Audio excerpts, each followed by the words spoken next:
my true crimers out there. This is Jody with True Crime ASMR. And tonight, I am going to actually read you a story, a case, a true crime case. So just before I get started, I wanted to put a warning out there. No children under the age of 16 should be watching this. And even then, if you were just watching, please, it's advised.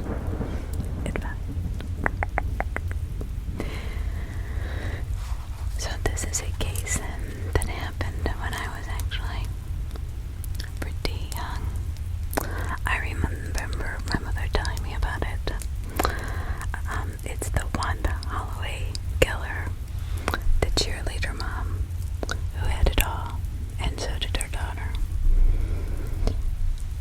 So, it is a wild story, and you're in for a wild ride, I promise you. Sorry about the background. I had to move into a different room because my daughter is in the other room gaming.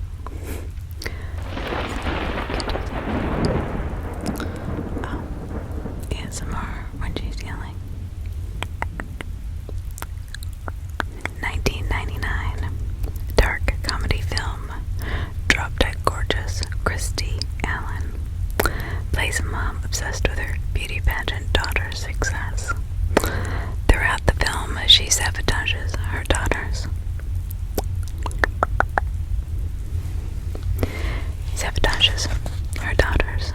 rivals to the point of committing murder,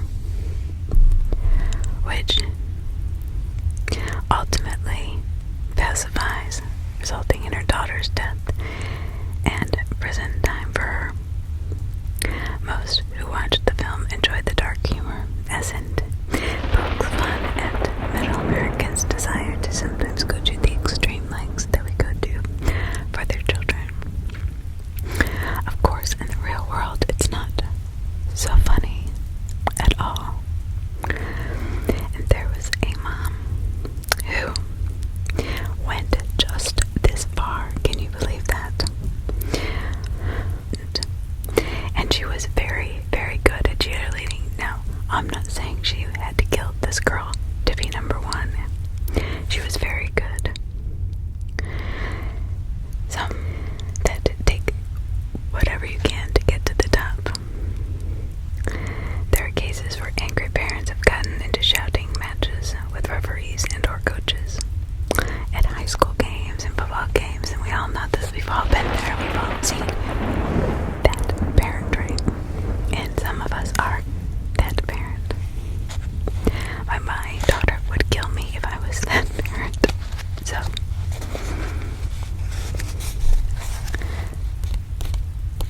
but murder to benefit a kid's social status, that only happens in movies, right? Think again. Because it doesn't. It just so happens that Drop Dead Gorgeous had a kernel of reality to it, and was at least partially inspired by real life.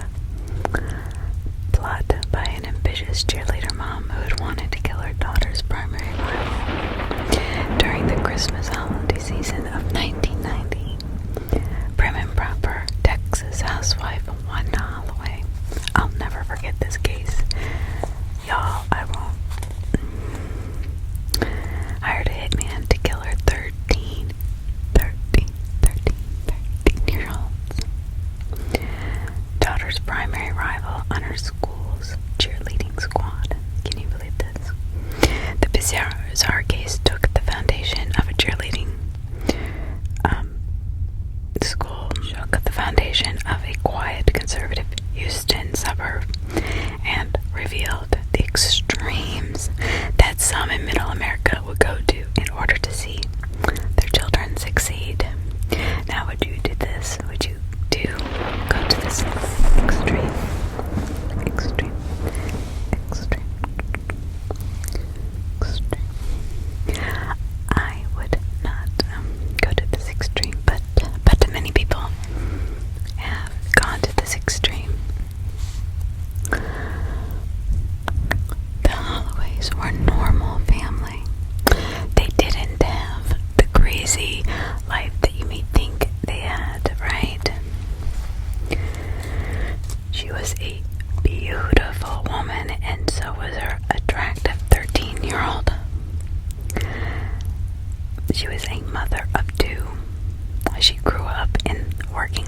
conservative Houston suburb of Channelview, Texas, which is known more for its views of oil refineries belching smoke than any waterway.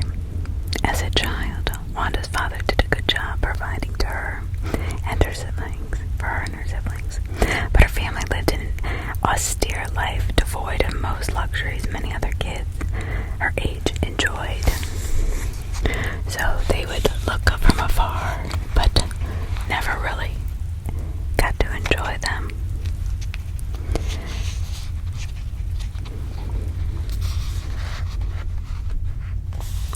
So Wanda was brought up in a evangelical, thank you, Jody, my brain, anyway, household where many of the children's school activities were curtailed around it as if it were viewed as a negative influence. Meaning that the children's after school activities were negative influences on the religion in the child's life, which I think it's a wonderful thing when children do wonderful things with their life instead of just doing nothing or murdering, which we talk about a lot. Despite Wanda's pleas for her parents, they never let her become a cheerleader, and she wanted to so badly. It was not very ladylike to jump around and wear the uniforms that cheerleaders did, because there were short skirts and they made her look not like a nice evangelical girl would look like. And I can see this happening. So Wanda was truly disappointed that her parents forbade her from joining the cheerleading squad, but she kept her resentments to herself. Instead, she let the resentments fester for decades. Although Wanda was forbidden from being a cheerleader, her parents allowed and encouraged her to partake in other activities. Wanda read biblical scriptures and sang in her church's choir. She displayed a natural aptitude for the piano, which she carried with her well into adulthood. A word that sometimes feels like a four-letter word, but we all get there someday. Well, I take that back. Some of us do, and others do not. Although she had good looks naturally, she magnified her attractiveness by always being well-dressed, well-spoken, well-groomed, well-fashioned. Wanda's fashion sense was stylish yet conservative, and she spoke with perfect English, albeit with an East Texas accent. According to one of her daughter's junior high school teachers, Wanda was very refined, spoke good English, and was beautifully every, or what many young women did in her situation at the time, and looked for a husband. Wanda was certainly intelligent enough to study at most universities, but her ultimate goal was to have a Rockwell-esque family, and Wanda was not willing to settle for just any man. Her good looks, neat appearance, and sophisticated personality attracted many suitors, some of them who were fairly wealthy. By 1990, Wanda was on her third husband and had established a fair amount of personal wealth from her second and third husbands. Okay. She also gave birth to a son, Shane, and a daughter, Shanna. I can't speak, I swear to God.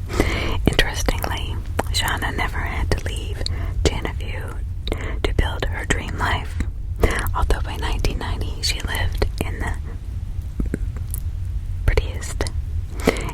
priciest subdivision of Channelview.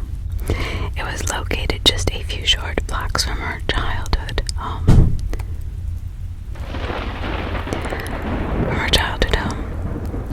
Ultimately, Wanda was driven by a desire to show up. Channelview, she wanted to show to the people her hometown how a girl from a humble background could grow to become one of the wealthiest and most influential women in the city. So she wanted everybody to know what a wonderful, rich, wealthy, and desirable woman she had become. Even though she stood austere in the eyes of many, or actually, it was all from her own belief in what she did and did not have. I don't think anybody else felt this way about her. Actually, I think it was quite the opposite. She did what many young women did in her situation at the time and looked for her. Oh, sorry, I apologize. Cut that, Jody. When Wanda gave birth to Shanna in 1977, she saw it as another opportunity to prove her worth to the people of Houston, or Channelview. From the time Shanna was born, Wanda groomed her to the cheerleading that she could never be. Essentially, Wanda lived vicariously through her daughter. This is never a good thing. Really, it isn't. Because your children have to develop who they want to be, and if you're living through them, it just makes them feel kind of disappointed in themselves if they don't go all the way, or because you feel like they're doing this to, as you. I mean, people who really live vicariously through their children. I mean, there are people who live vicariously through their children, and then people who really live vicariously through their children. Wanda bought Shanna her first cheerleading kit at the age of 5 and began paying for expensive gymnastic lessons.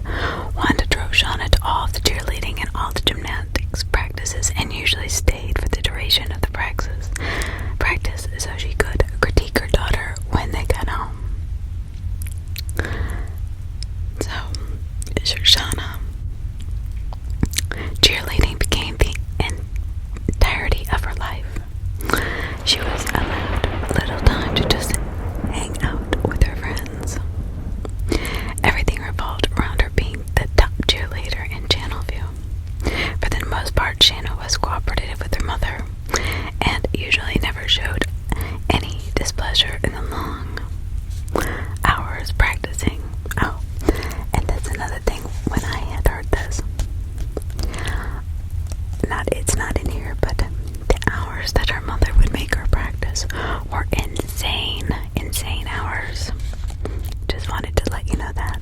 Like, it was morning, up, evening, afternoon, after school, on the weekends. It was crazy. So, but Wanda was not going to let some injuries. So then she got injured a couple times. So Shanna got injured a few times, and well, her mother could not allow that. Wanda continued to just push Shanna to the point where she was, her practice and competing even when she was injured, which only made the injuries worse. But instead of making Shanna the best cheerleader in Channelview, Wanda's daughter began to tire of cheerleading, of course, because, that's just too much. At some point,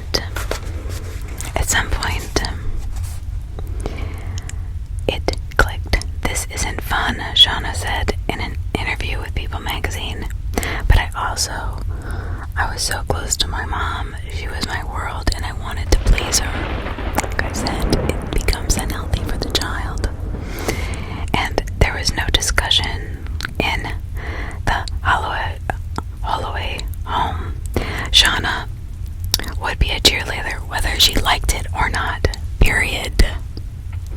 But sometimes things don't always go as planned, even when one seemingly plans for everything. After years of training and planned out, Wanda was sure that Shanna would make her high school squad. But guess what? Wanda had watched a junior high school squad practice, and she also was familiar with the other 7th grade girls Shanna would compete against for a spot on the squad. She knew that Shanna was virtually assured a spot before Shanna even tried out for the Now this is junior high school, people. I just want to point this out. This is not even high school. It's not even to go to college on a scholarship. This is junior high school, 13. Crazy stuff. Wanda dutifully brought Shanna to the tryouts and followed that up by smooching with the judges in order to ensure that her daughter would make the team. Within a few days, Wanda got the earth-shattering news that, guess what? She didn't make the team. The news depressed Wanda, who set about to rectify the snub by making Shanna practice even more and more intensely. Okay, now here we go. Shanna, on the other hand, was starting to rebel against her mother because she was so tired and she was getting injured. This is not going to make anybody a better. You can over-practice a sport. So Shanna just became less worried about the situation. Her interest in cheerleading had long since evaporated. She had no more passion. She just wanted to be into music, into boys, and shopping at the local mall. But Wanda would not accept defeat. Because, as we all know, it's her cheerleading and not her daughter. Right?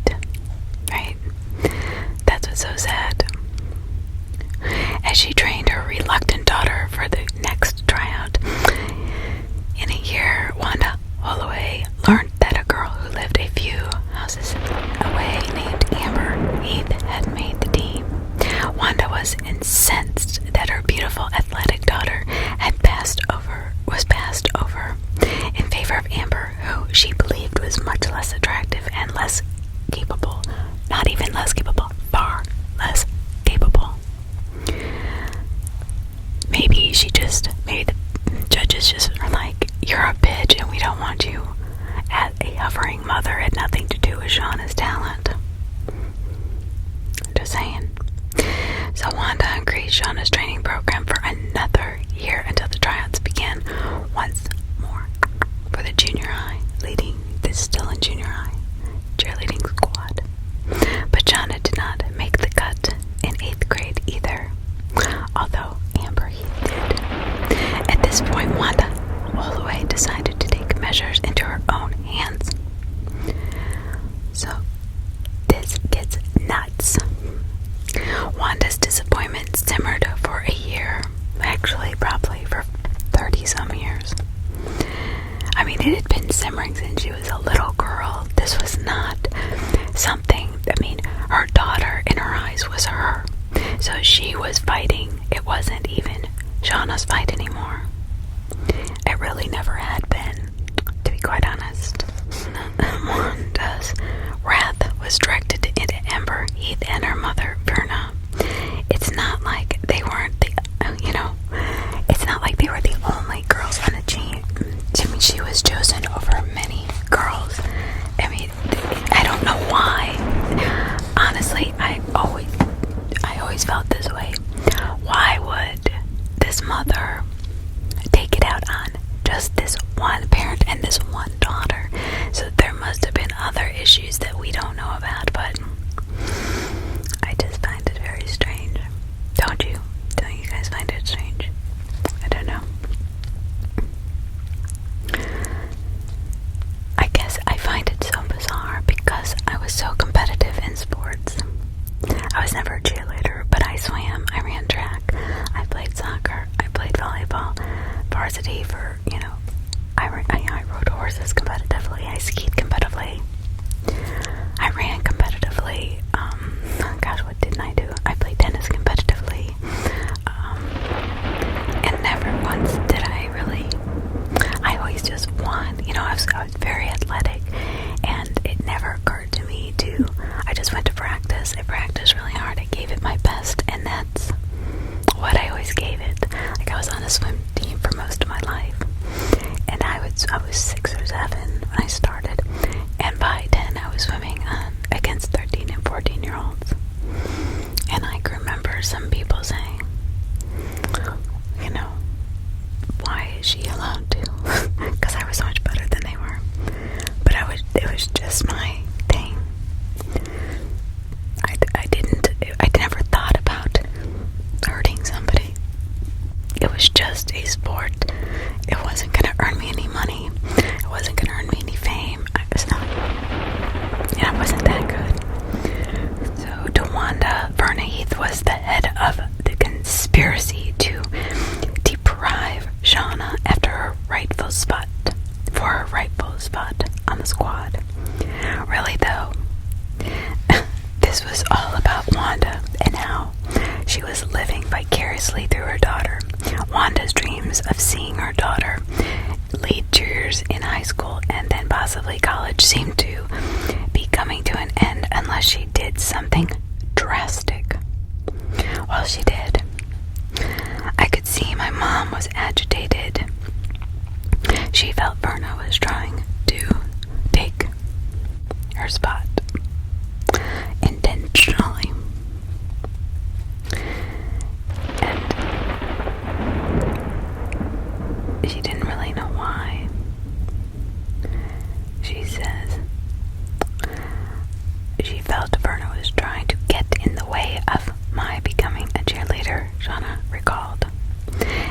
As months went by, things only seemed to get worse. Since the Heaths lived just a few doors down from the Holloways, Wanda saw quite a bit of Verna and Amber, and so repeatedly was reminded of her own failures. Remember, these are her failures, not her daughter's. Wanda Holloway would not stand for this level of disrespect. She was a woman of action who was going to do something about it. In the late 1990s, Wanda Holloway was fully committed to taking care of her daughters and therefore her rivals to this day. It is not clear what exactly Wanda hoped to get out of the bizarre plot that followed. She was never clear during her sentencing why she intended to kill Verna and Amber Heath, but it seemed as though initially she believed that doing so would get Shanna on the cheerleading squad. How in the hell is that going to help? She's going to be caught for one, because everybody knows the disdain she had for her. I mean, they're probably not even going to look at anybody else to credit her. I mean, she's no mastermind at killing anybody. I mean, she's, not a serial killer. She did it sheerly just to get her daughter. This is what is so crazy to me. She kills this girl just so her daughter can get on the cheerleading team, which she doesn't even want to be on. So she's gonna ruin everybody's life for something her daughter doesn't even want. And was getting injured. It just wasn't her thing. Her daughter may not even have been built for it. That's sad. It's so sad. So, and after the plot developed, though it appeared that revenge and hate were the primary motives, Wanda knew that she would never kill the Heaths herself. Like I said, she was no mastermind serial killer. Was too prim and proper to perform such a dirty act. So she had to find a hired gun. Since Wanda was never involved in any illegal activity, she had no underworld contacts and didn't know how to approach someone with such a proposition. Can you imagine? Hey, I know you're sitting here eating your Frosty and fries, but you kind of look like you're the type of people that might murder somebody for money. I mean, how do you go about doing that? Harper was a former brother-in-law of Wanda's, who had limited contact within the years leading up to Christmas 1990. But from what Wanda remembered, she thought he could help her with her problem. Harper was no mastermind criminal or member of any organized crime group,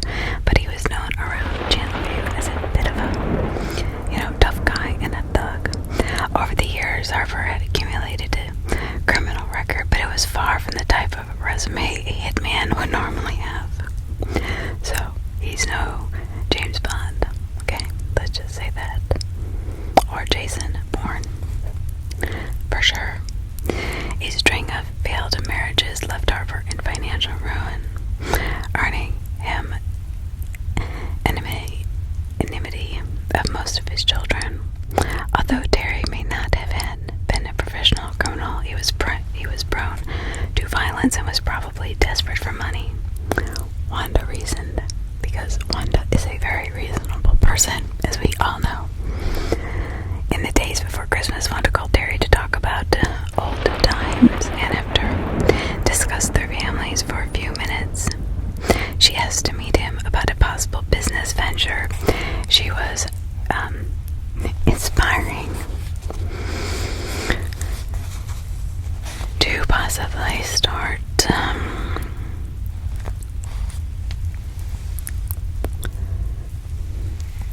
Harper had problems finding regular work in the area, so he gladly agreed to meet her.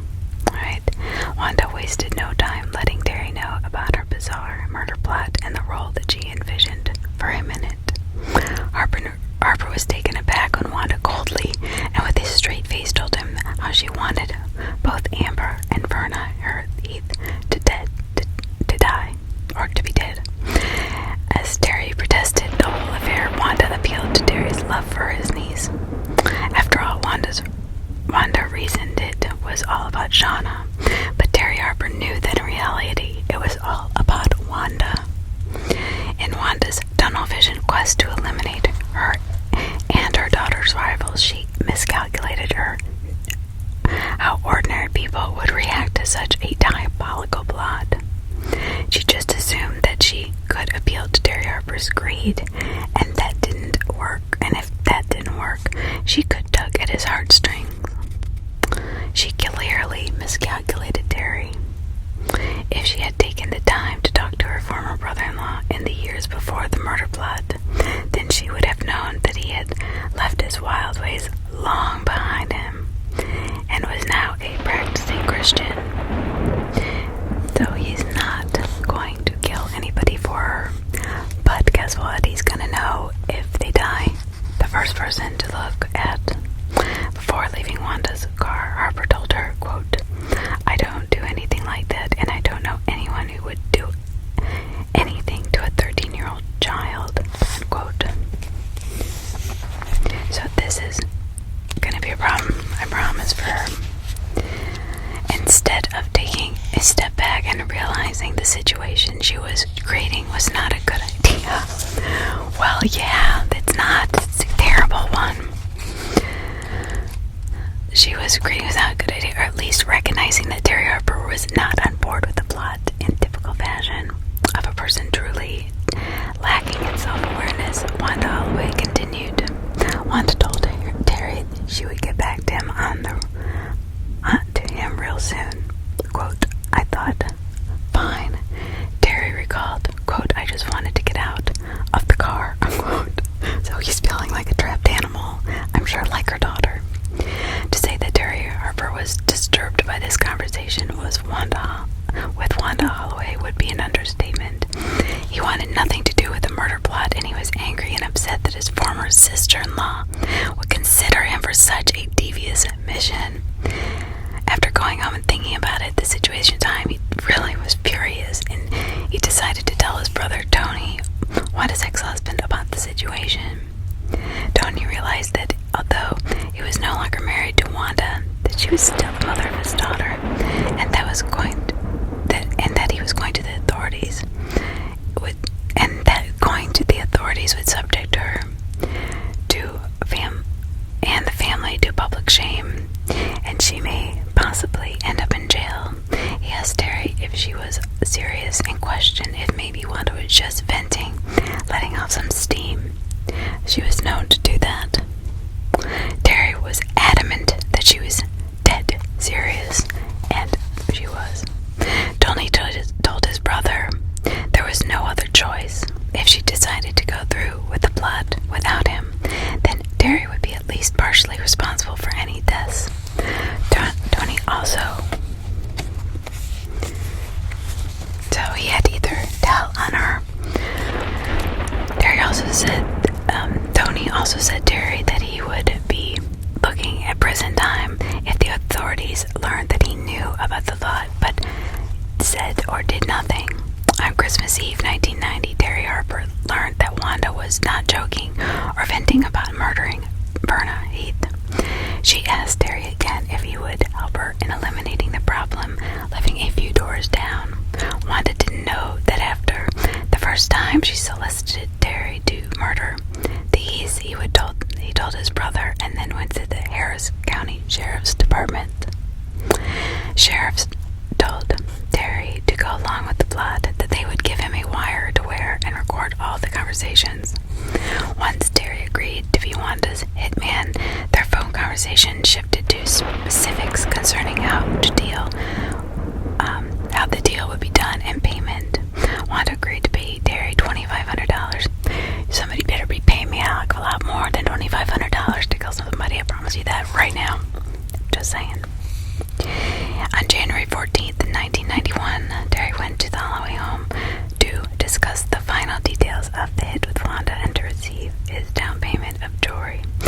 After discussing the hit for a few minutes, Terry offered his former sister-in-law a final chance to extricate herself from the situation by asking her if she really wanted to go through with this. So he's giving her an out. Hint, hint.